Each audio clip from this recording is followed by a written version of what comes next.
Hello students, welcome to Panchajanya IAS. ನಾನು ನವೀನ್ ಕುಮಾರ್. ಇವತ್ತಿನ the Hindu ಪತ್ರಿಕೆಯ ವಿಶ್ಲೇಷಣೆಗೆ ನಿಮಗೆಲ್ಲರಿಗೂ ಸ್ವಾಗತ.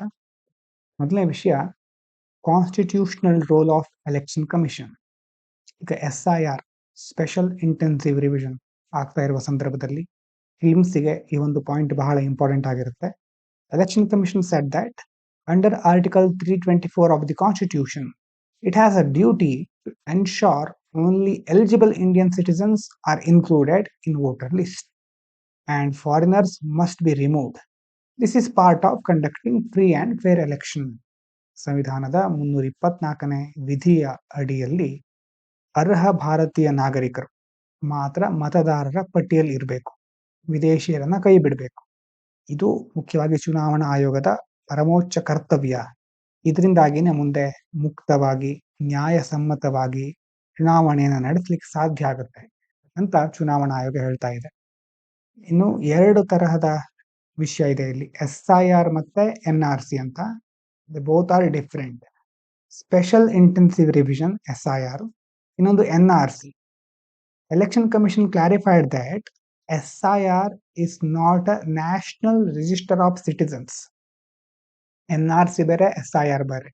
ಪ್ರಿಲಿಮ್ಸ್ ಅಲ್ಲಿ ಏನ್ ಮಾಡ್ತಾರೆ, ಎರಡು ಸ್ಟೇಟ್ಮೆಂಟ್ ಕೊಟ್ಟಿರ್ತಾರೆ, ಆದ್ರೆ ಉಲ್ಟಾ ಕೊಟ್ಟಿರ್ತಾರೆ. ಅಂತಂದ್ರೆ SIR ಅಂತಂದ್ರೆ ಏನು ಅಂತ ಕೊಡೋದಿಲ್ಲ, ಅದ್ರ SIR NRC ಇದು ಎರಡರ ಡೆಫಿನೇಷನ್ ಸ್ವಾಪ್ ಮಾಡಿ ಕೊಟ್ಟಿರ್ತಾರೆ. ಅಂತದನ್ನ ಸರಿಯಾಗಿ ನೋಡ್ಕೊಳ್ಬೇಕಾಗುತ್ತೆ. NRC cheques citizenship of all residents. NRC ಏನ್ ಮಾಡುತ್ತೆ, ಪೌರತ್ವವನ್ನ ಪರಿಶೀಲಿಸುತ್ತೆ. SIR only checks whether a person is a legal adult voter eligible to vote. NRC ಕೆಲಸ ಏನು, ಪೌರತ್ವ ಸಿಟಿಜನ್ಶಿಪ್ ಅನ್ನ ಪರಿಶೀಲನೆ ಮಾಡೋದು. SIR ಕೆಲಸ ಏನು, ಅಥವಾ ಅದರ ಏನ್ ಚೆಕ್ ಮಾಡುತ್ತೆ, ಅದು ಒಬ್ಬ ವ್ಯಕ್ತಿ ಲೀಗಲ್ ಅಡಲ್ಟ್ ವೋಟರ್ ಎಲಿಜಿಬಲ್ ಆಗಿದಾರ, ಮತದಾನಕ್ಕೆ ಅರ್ಹರಾದಂತಹ ವಯಸ್ಕ ನಾಗರಿಕರನ್ನ ಗುರುತಿಸುತ್ತೆ. ಅದು ಸ್ಪೆಷಲ್ ಇಂಟೆನ್ಸಿವ್ ರಿವಿಷನ್ ನ ಕೆಲಸ. ಎರಡನ್ನು ಸಹ ಸರಿಯಾಗಿ ನೋಡ್ಕೊಳ್ಳಿ. ಇನ್ನು voter list focuses on eligibility, not population count. A voter roll includes only citizens aged 18 years and above. Unlike NRC, it does not include children or non-voters. So comparing SIR with NRC is conceptually incorrect. ಎರಡನ್ನ compare ಮಾಡ್ಲಿಕ್ಕೆ ಆಗೋದಿಲ್ಲ. ಮತದಾರರ ಪಟ್ಟಿಯಲ್ಲಿ 18 ವರ್ಷ ಮೇಲ್ಪಟ್ಟ ಮತದಾರರು ಮಾತ್ರ ಇರ್ತಾರೆ. ಜನಸಂಖ್ಯೆನ ಇದ್ರ ಮೂಲಕ ಲೆಕ್ಕಾಚಾರ ಮಾಡ್ಲಿಕ್ಕೆ ಆಗೋದಿಲ್ಲ. ಎರಡನ್ನ ಬೇರೆ ಬೇರೆ ರೀತಿ ನಾವು ನೋಡ್ಬೇಕಾಗತ್ತೆ. ಇನ್ನು use of lobbying under US law, FARA. FARA ಅಂತಂದ್ರೆ US ನ ಫಾರಿನ್ ಏಜೆಂಟ್ಸ್ ರಿಜಿಸ್ಟ್ರೇಷನ್ ಆಕ್ಟ್ ಅಂತ. Indian embassy hired a US lobbying firm registered under the FARA. This law requires disclosure when foreign governments engage US firms to influence officials or policy. US ಅಲ್ಲಿ ಒಂದು FARA ಅಂತ ಒಂದು ಕಾಯ್ದೆ ಇದೆ, ವಿದೇಶಿ ಏಜೆಂಟ್ಗಳು ನೋಂದಣಿ ಮಾಡ್ಕೊಳ್ಳೋದು. ಅಂದ್ರೆ ಈಗ ಭಾರತ ಒಂದು ಫರ್ಮ್ ಅನ್ನ ಹೈರ್ ಮಾಡಿದೆ, ಹೈರ್ ಮಾಡಿರೋ ಫರ್ಮು ಇದರ ಅಂಡರ್ ರಿಜಿಸ್ಟರ್ ಆಗಿರೋದು. ಈಗ ಲಾಬಿ ಮಾಡೋದು ಅಂತಂದ್ರೆ ಅಲ್ಲಿರುವ ಅಮೆರಿಕದ ನೀತಿಗಳ ಮೇಲೆ, ಹೊಸ ಹೊಸ ಕ್ರಮಗಳ ಮೇಲೆ ಪ್ರಭಾವ ಬೀರ್ಲಿಕ್ಕೆ ಸಂಸ್ಥೆಗಳನ್ನ ನೇಮಿಸ್ಕೊಳ್ಳೋದು. ಈ ತರ ನೇಮಿಸ್ಕೊಂಡಾಗ ಅದನ್ನ ಬಹಿರಂಗ ಪಡಿಸ್ಬೇಕಾಗತ್ತೆ. ಭಾರತ ಇದನ್ನ ಕಾನೂನುಬದ್ಧವಾಗಿ ಮಾಡ್ತಾ ಇದೆ. ಇನ್ನು private diplomacy during crisis, operation Sindoor ಸಮಯದಲ್ಲಿ the outreach happened during India-Pakistan tension, showing how countries use informal channels, private diplomacy, alongside official diplomacy to protect trade and strategic interest. ಈ ಒಂದು ಪ್ರಕ್ರಿಯೆ ನಡೆದಿರೋದು ಭಾರತ ಪಾಕಿಸ್ತಾನ ಆಪರೇಷನ್ ಸಿಂಧೂರ್ ಆಗ್ತಾ ಇತ್ತಲ್ವಾ, ಉದ್ವಿಗ್ನತೆಯ ಸಮಯದಲ್ಲಿ. ಅಂತಂದ್ರೆ ಅಫಿಷಿಯಲ್ ಆಗಿ ಕೆಲವೊಂದು ರೀತಿಯ ಕಮ್ಯುನಿಕೇಶನ್ ಆಗ್ತಾ ಇರುತ್ತೆ, ಅದನ್ನ ಬಿಟ್ಟು ಪ್ರೈವೇಟ್ ಆಗಿ ಖಾಸಗಿಯಾಗಿ ಸಹ ದೇಶಗಳು ಡಿಪ್ಲೊಮಸಿನ ನಡೆಸುತ್ತೆ. ರಾಜತಾಂತ್ರಿಕತೆಯನ್ನ ಖಾಸಗಿ ರಾಜತಾಂತ್ರಿಕತೆ ಅಂತ ಕರೀತೇವೆ. ಹಾಗಾಗಿ ರಾಷ್ಟ್ರೀಯ ಹಿತಾಸಕ್ತಿ, ವ್ಯಾಪಾರವನ್ನು ರಕ್ಷಿಸಲಿಕ್ಕೆ ಈ ರೀತಿಯ ಕ್ರಮಗಳನ್ನ ದೇಶಗಳು ಕೈಗೊಳ್ಳುತ್ತವೆ. In foreign policy practice, not illegality ಅಂತಂದ್ರೆ India clarified that hiring lobbyists in the US is a long-standing lawful practice followed by many countries to engage US administration and Congress, especially on trade and bilateral relations. ಈಗ ಅಮೆರಿಕದ ಆಡಳಿತ ಮತ್ತೆ ಕಾಂಗ್ರೆಸ್ ಅನ್ನ ವಿಶ್ವಾಸಕ್ಕೆ ತೆಗೆದುಕೊಳ್ಳಿಕ್ಕೆ ಈ ರೀತಿ ಬೇರೆ ಬೇರೆ ಲಾಬಿ ಸಂಸ್ಥೆಗಳ ನೆರವನ್ನ ಪಡ್ಕೊಳ್ಳೋದು ಮೊದಲಿಂದ ನಡ್ಕೊಂಡು ಬಂದಿರೋದು.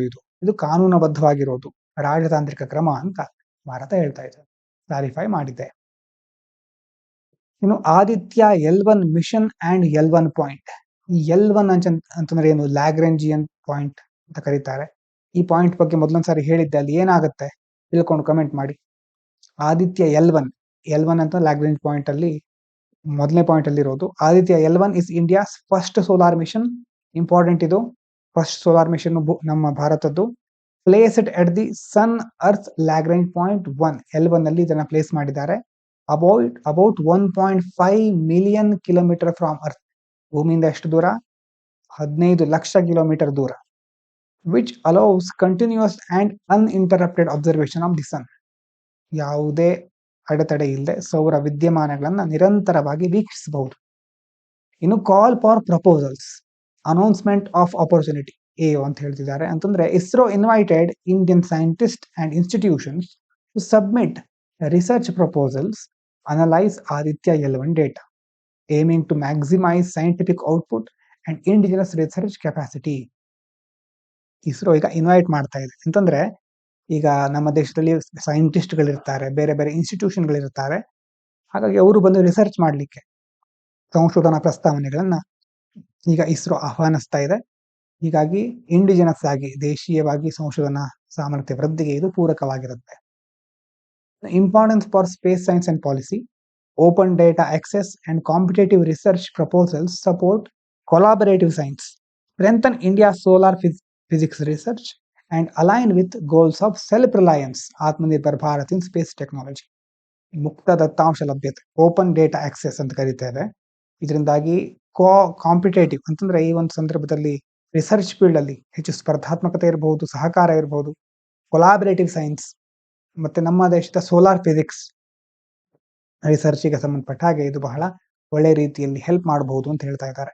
ಮತ್ತೆ ಅದರ ಜೊತೆ ಸೆಲ್ಫ್ ರಿಲಯನ್ಸ್, ಆತ್ಮನಿರ್ಭರತೆ ಅನ್ನೋದು ಎಲ್ಲಾ ಫೀಲ್ಡ್ ಅಲ್ಲೂ ನಾವು ಸಾಧಿಸಲಿಕ್ಕೆ ಮುಂದಾಗ್ತಾ ಇದ್ದೇವೆ. ಈ ಫೀಲ್ಡ್ ಅಲ್ಲಿ ಸಹ ಅದನ್ನ ನಾವು ನೋಡಬಹುದು. ಇನ್ನು NATO score principle under threat. US ಈಗ ಕೇವಲ ವೆನೆಜುವೆಲಾದ ಮೇಲೆ ಮಾತ್ರ ಅಲ್ಲ, ಗ್ರೀನ್ಲ್ಯಾಂಡ್ ಮೇಲೂ ಕಣ್ಣಿಟ್ಟಿದೆ, ಈ ಕಡೆ ಇರಾನ್ ಮೇಲೂ ಕಣ್ಣಿಡ್ತಾ ಇದೆ.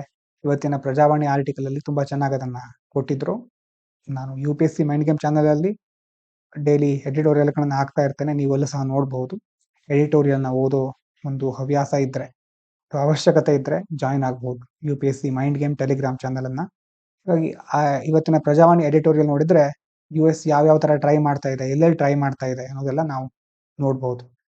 ಇಲ್ಲಿ ಡೆನ್ಮಾರ್ಕ್ ಸ್ಟೇಟೆಡ್ ದಟ್, ಡೆನ್ಮಾರ್ಕ್ ಹೇಳ್ತಾ ಇದೆ, any US military take over of Greenland would violate NATO's collective security principle, Article 5, as one NATO member attacking another to undermine the alliance itself. Greenland ಮೇಲೆ America ಬಂದು ಯಾವುದೇ military ಹಸ್ತಕ್ಷೇಪ ಮಾಡಿದ್ರೆ ನ್ಯಾಟೋದ ಸಾಮೂಹಿಕ ಭದ್ರತಾ ತತ್ವ ಅಂತಿದೆ, ಅದು ಉಲ್ಲಂಘನೆ ಆಗುತ್ತೆ. ಈ ಮಿತ್ರ ರಾಷ್ಟ್ರಗಳ ನಡುವೆನೇ ಸಂಘರ್ಷ ಉಂಟಾದ್ರೆ ಇಡೀ ಒಕ್ಕೂಟದ ಅಸ್ತಿತ್ವಕ್ಕೆ ಧಕ್ಕೆ ಬರಬಹುದು, ಅದು ಅಸ್ಥಿರ ಆಗಬಹುದು ಅಂತ ಹೇಳ್ತಾ ಇದ್ದಾರೆ. Strategic importance of Greenland. Greenland is crucial due to its Arctic location. Greenland ಏನಿದೆ ಅಂತ, ಎಲ್ಲಿದೆ ಅಂತ ಒಂದ್ಸರಿ ನೆನ್ಪು ಮಾಡ್ಕೊಳ್ಳಿ. ಆರ್ಕ್ಟಿಕ್ ಸರ್ಕಲ್ ಅಲ್ಲಿ ಹತ್ರ ಇರೋದು. ನ್ಯಾಚುರಲ್ ರಿಸೋರ್ಸ್ಗಳಿದೆ, ಬಹಳ ತುಂಬಾ ರಿಸೋರ್ಸ್ಗಳಿದೆ. ಅದರಿಂದಾಗಿ importance for missile defence and Arctic security. ಬಹಳಷ್ಟು ದೇಶಗಳು ಇಲ್ಲಿ ಕಣ್ಣಿಡ್ತಾ ಇವೆ. ಜಿಯೋಪೊಲಿಟಿಕಲಿ ಬಹಳ ಸೆನ್ಸಿಟಿವ್ ಆಗಿರುವಂತಹ ಪ್ರದೇಶ. Implications for global security order. Such actions could weaken trust among alloys. ಇಂತಹ ಒಂದು ಕ್ರಮಗಳಿಂದಾಗಿ ಅಲೈಸ್ಗಳ ನಡುವೆ, ಮಿತ್ರ ರಾಷ್ಟ್ರಗಳ ನಡುವೆ ಇರುವಂತಹ ಒಂದು ನಂಬಿಕೆ, ವಿಶ್ವಾಸನೀಯತೆ ಕಡಿಮೆ ಆಗ್ತಾ ಬರುತ್ತೆ. Destabilise the post world war II security architecture. World war II ಆದ್ಮೇಲೆ ಒಂದು ಸೆಕ್ಯೂರಿಟಿ ಆರ್ಕಿಟೆಕ್ಚರ್ ಇದೆ, ಈ ನ್ಯಾಟೋ ಇರಬಹುದು. ಹಾಗಾಗಿ ಅದು ಡಿಸ್ಟೆಬಿಲೈಸ್ ಆಗ್ತಾ ಹೋಗುತ್ತೆ. And signal growing great power unilateralism over multilateral cooperation. ಬಹುಪಕ್ಷೀಯ ಸಹಕಾರ, ಮಲ್ಟಿಲ್ಯಾಟ್ರಲ್ ಕೋಆಪರೇಷನ್ ಅಂತಂದ್ರೆ ಬಹಳಷ್ಟು ದೇಶಗಳು ಎಲ್ಲ ಒಗ್ಗಟ್ಟಾಗಿ ಜಗತ್ತನ್ನ ಮುನ್ನಡೆಸ್ಕೊಂಡು ಹೋಗೋದು. ಅದ್ರ ಬದಲು ಕೆಲವು ಬಲಿಷ್ಠ ರಾಷ್ಟ್ರಗಳು ಸ್ವೇಚ್ಛಾಚಾರವನ್ನ ಮುಂದುವರಿಸ್ಕೊಂಡು ಹೋಗ್ಬಹುದು, ತಮಗ್ ಬೇಕಾದ ರೀತಿ ಮಾಡ್ತಾ ಹೋಗ್ಬಹುದು. ಅದಕ್ಕೆ ಇದು ದಾರಿ ಮಾಡಿಕೊಡ್ಬಹುದು ಅಂತ ಹೇಳ್ತಾ ಇದ್ದಾರೆ.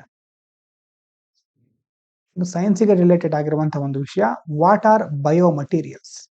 ಬಯೋಮಟೀರಿಯಲ್ಸ್ are materials made fully or partly from biological sources.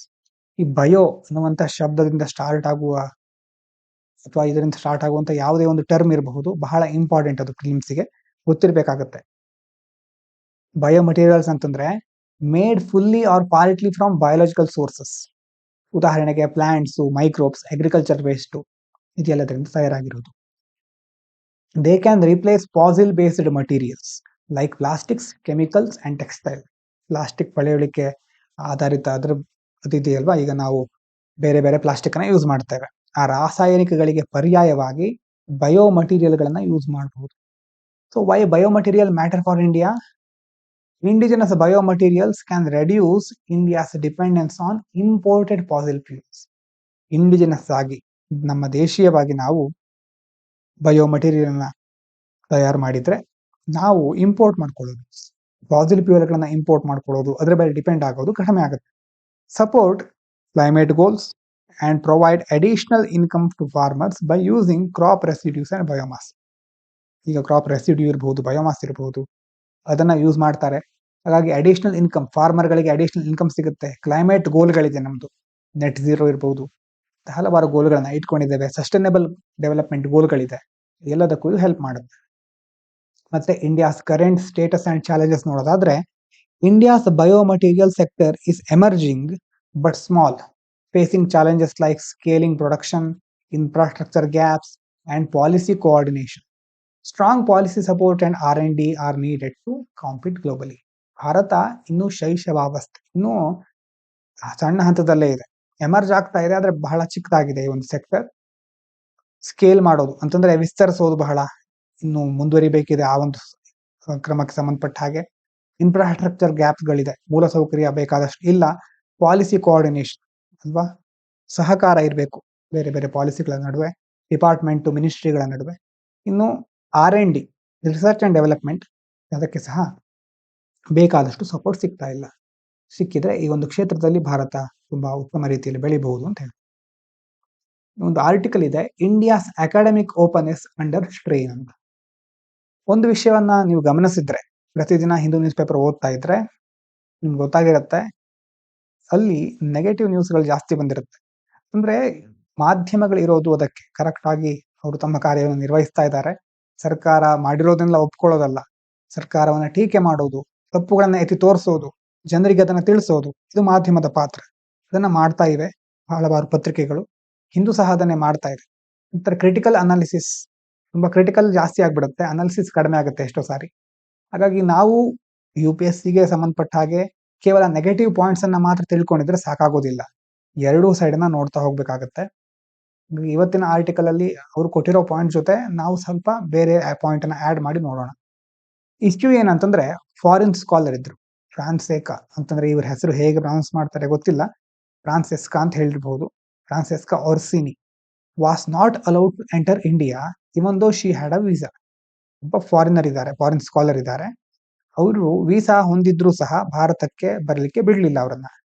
She is known for critical academic work on Indian society and politics. ಭಾರತದ ಸಮಾಜ, ರಾಜಕೀಯಕ್ಕೆ ಸಂಬಂಧಪಟ್ಟ ಹಾಗೆ ಬಹಳ ಕ್ರಿಟಿಕಲ್ ಆಗಿರುವಂತಹ ಅಕಾಡೆಮಿಕ್ ವರ್ಕ್ ಅಂತಂದ್ರೆ ದೇಶವನ್ನ ಟೀಕೆ ಮಾಡಿರಬಹುದು, ಅಥವಾ ನಮ್ಮ ಎಷ್ಟೋ ವಿಭಾಗಗಳನ್ನ ಖಂಡಿಸಿರಬಹುದು, ಅದಕ್ಕೆ ಅವರು ಫೇಮಸ್. ಆದ್ರೆ ಅದರಿಂದಾಗಿ ಒಂದು ಕ್ವಶನ್ ಎದುರಾಗುತ್ತೆ, ಇವರು ಈ ತರ ವರ್ಕ್ ಮಾಡಿರೋದ್ರಿಂದ ಅವರಿಗೆ ವೀಸಾ ಕೊಡ್ಲಿಲ್ಲ. Is India becoming less open to critical academic voices? ಹಾಗಾದ್ರೆ ಯಾರೇ ನಮ್ಮನ್ನ ವಿರೋಧಿಸ್ತಾ ಇದ್ರೆ, ನಾವು ಮಾಡಿರೋ ತಪ್ಪು ಅಂತ ಯಾರಾದ್ರೂ ಹೇಳ್ಬಿಟ್ರೆ ಅವರಿಗೆ ನಾವು ವೀಸಾ ಅಥವಾ ಅವರನ್ನ ಇಲ್ಲಿ ಒಳಗಡೆ ಬಿಟ್ಕೊಳ್ಳೋದೇ ಇಲ್ವಾ ನಾವು? ಅದಕ್ಕೆ ನಾವು ಓಪನ್ ಆಗಿಲ್ವಾ? ಹಾಗಾದ್ರೆ ನಮ್ಗೆ ಮುಕ್ತ ಮನಸ್ಥಿತಿ ಇಲ್ವಾ ಅನ್ನುವಂತ ಪ್ರಶ್ನೆ ಬರುತ್ತೆ. ಯಾಕೆ ಈ ವಿಷಯ ಇಂಪಾರ್ಟೆಂಟ್ ಅಂತಂದ್ರೆ, ಯೂನಿವರ್ಸಿಟಿಗಳು ಅಥವಾ ಯಾವುದೇ ಒಂದು ಅಕಾಡೆಮಿಕ್ ವರ್ಕ್ ಇರಬಹುದು, ಅಕಾಡೆಮಿಕ್ ಇನ್ಸ್ಟಿಟ್ಯೂಷನ್ ಇರಬಹುದು, grow through discussion, debate and criticism. ಚರ್ಚೆ, ಸಂವಾದಗಳು, ಟೀಕೆಗಳು, ಇದೆಲ್ಲ ಒಂದು ಉತ್ತಮ ಡೆಮೋಕ್ರಸಿ, ಪ್ರಜಾಪ್ರಭುತ್ವ ವ್ಯವಸ್ಥೆಯ ಭಾಗ. ಫಾರಿನ್ ಸ್ಕಾಲರ್ಸ್ ಬಂದ್ರೆ ಅವರಿಂದ ಹೊಸ ಐಡಿಯಾ ಬರುತ್ತೆ, ನಮ್ಗೆ ಹೊಸ ಹೊಸ ವಿಚಾರಗಳನ್ನು ತೆಗೆದುಕೊಂಡು ಬರ್ತಾರೆ. Help Indian research reach the global level. ನಮ್ಮ ದೇಶಕ್ಕೆ ಬಂದು ಇಲ್ಲಿನ ಸಂವಾದ, ಮಾತುಕತೆಗಳಿಂದ ನಮ್ಮದಾದಂತಹ ಎಷ್ಟೋ ರಿಸರ್ಚ್ಗಳು ಗ್ಲೋಬಲ್ ಲೆವೆಲ್ಗೆ ರೀಚ್ ಆಗುತ್ತೆ.